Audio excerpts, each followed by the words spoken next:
right, things fall into place. Let go of the disappointment. It's there for a reason, to grow. The gentle tones of music connect us to the flow of life. Just like notes flow melodically, allow connection to harmony within you.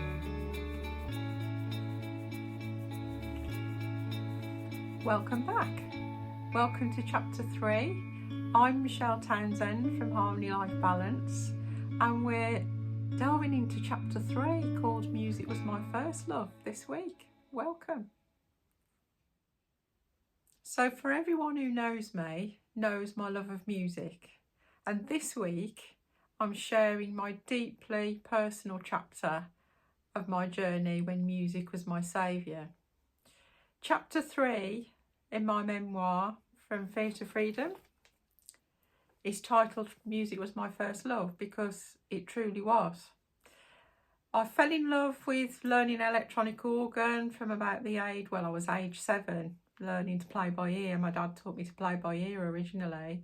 Started having lessons around 11, 12, and then went on to keyboards and piano. And now obviously teach piano mainly.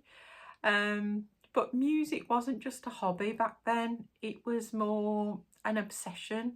There was something more there. It was almost like it was a lifeline to me.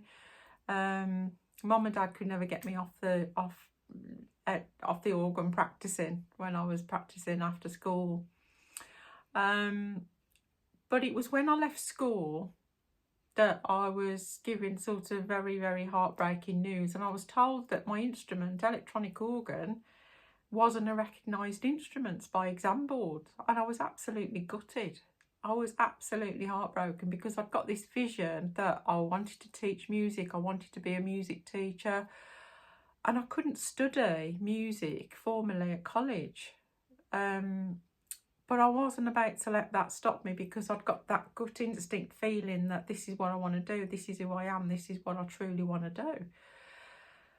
So that power of passion just ran through my whole system of my body. It was just drawing at me, calling at me. So I found another way.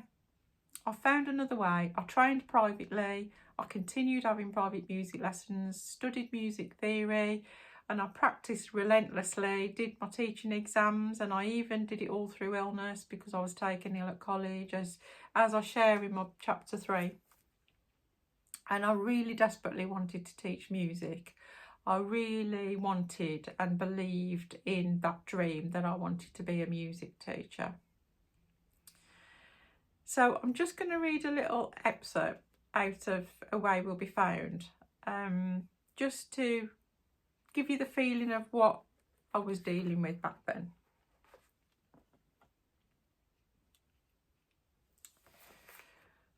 So back then, I found music was my saviour.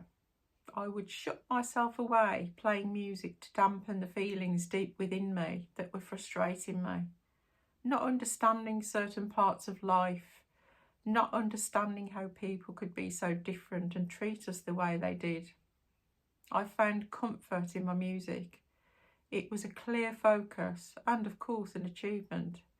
It made me feel good. We can navigate through life even if we believe we can't. The road ahead may not be clear, but the drive to find our way takes over us, bringing in our intuition, being drawn into what feels good. Learn to connect with what feels good. You then have a much better chance of finding that inner child, that inner guidance path, that true self. Almost certainly experience that fitting in the right place that's right for you. Richard Branson followed his heart and is a prime example of connecting into what feels good, bringing forward intuition and inspiration. Starting with a small business from his bedroom as a teenager, who would have thought that Branson would later own his own airline, Virgin, and Nectar Island in the territory of the British Virgin Islands? Aren't we all flying by the seat of our pants each and every day anyway? It's part of the journey of life. And here's a quote from Richard Branson. If someone offers you an opportunity, but you are not sure you can do it, say yes, then learn how to do it later. As human beings, we put things in place naturally to overcome other aspects of our life. We do this without realising. Just like self-sabotage can take place, I believe self-saviour can too. So the core message of chapter 3 is when something truly calls you, you'll find a way. You will find a way will be found. That's a comment I use a lot. Even my friends remind me of that now. So this chapter isn't just about music. It could be about anything. It's about trusting your path. It's about trusting yourself when others don't believe in you or mock you or say, oh, you won't do that. Just follow that intuition. And it's about letting passion lead when that fear kicks in, when that rejection threatens to stop you. Don't let it stop you. Follow that gut instinct. Stay tuned to what makes you feel alive. Really switch on to what's calling you.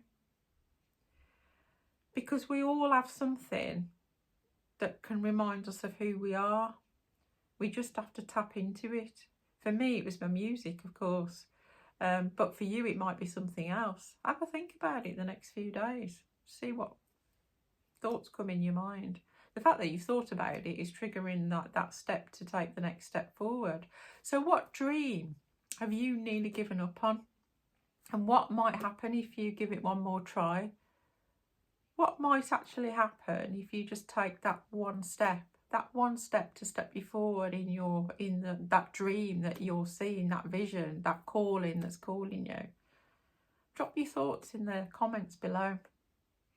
And if Fear to Freedom is calling you, and as we're working through the chapters, I'll share the links below. It's available on Amazon, Waterstones, foils. It's out there. Just have a little look and venture over. But thanks for your support. Thanks for following me. I hope you're enjoying the channel. And let's look forward to see what chapter 4 brings us. See you soon.